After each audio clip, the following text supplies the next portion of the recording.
ma. Kodwa ma yini inkinga yakho ngempela?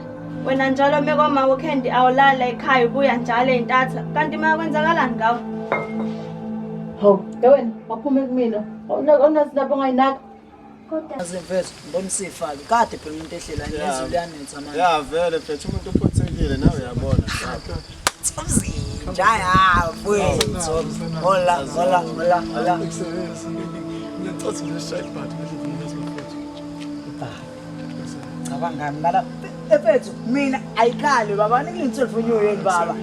Abona bafethu naye lapho ngiphakathi egamini igame leyo bafethu. Shiya yonke into kumina. Yes ya. Lazi mfethu. Khona ingane esadahlangana nayo. Iyogesini mfethu. Ayakutshela guess what? Lalela la ngitshela nje yami. Phela mfethu nsibububu mase thola urich ekuthola. Phuma ke lapho phuma lapho.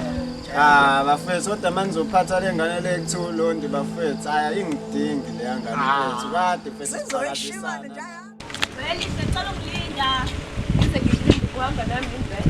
Hawu, awukahleke wena inkinga yakho nje uyonzila amapharo wambo waqoma la ngenamali. Phela kwayindeyo ohamba la indlela. Ngathi mangasekusale phansi. Ngeke sisuzu yenze lo nto. Yabo mhla wenza njalo. Kuyaphaya nokuthi mina nawe salo mama oyedwa.